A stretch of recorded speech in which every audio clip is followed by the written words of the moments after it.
О, следващото нещо е грамадно.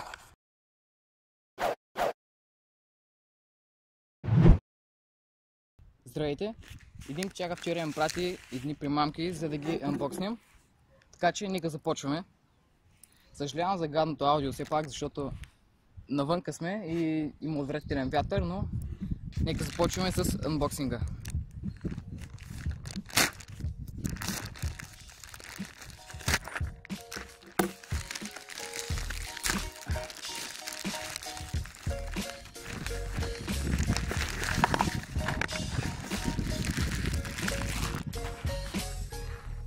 Ей, това тук има някакви примамки.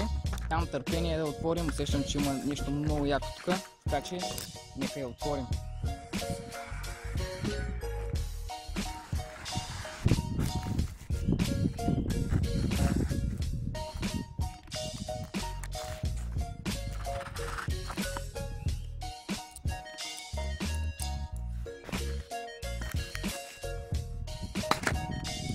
Вау! Вау, тук има...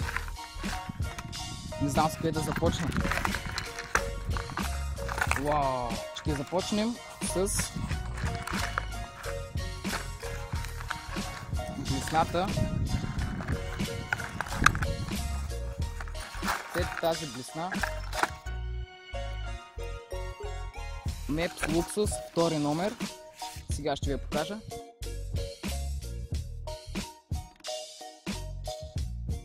Аз съм голям фен на Meps, така че тази блесна ще ми влезе от полза. Много скоро, като отбърнете штуката на първи, ще пробваме тази блесна. Нека продължаваме с второто нещо, което е ето този воблер.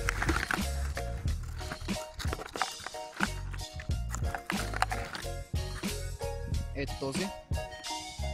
Воблера е Rapala Shao Shad Trap Fire Tiger, както виждате. Брутален цвят като цяло, всички воблери Fire Tiger щуките откачат на тях. Ето да го видите.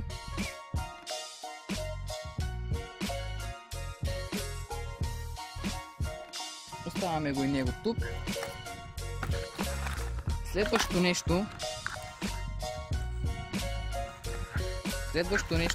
е... Ще започнем по-скоро първо с по-малките неща.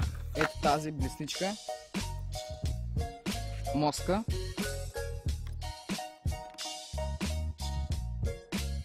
Нея по-скоро ще се я пазя, тъй като моска станаха доста редки вече, а тази даже е чистак.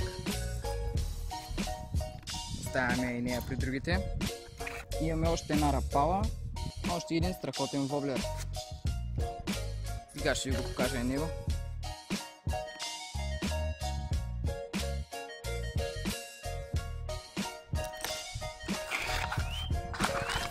Следващото е един спинербейт. Доста готин бих казал, аз не съм по спинербейтите, нямам много, но със сигурност този изглежда много готин.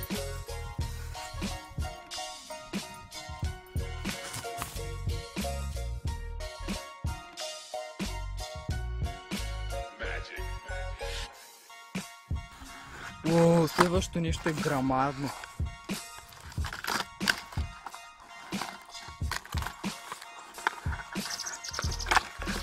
Еха! Това е грамадна штука. Уникален воблер. Най-добрият воблер, който съм виждал някога. Воблера е на Salmo. Сега ще ви го покажа отблизо.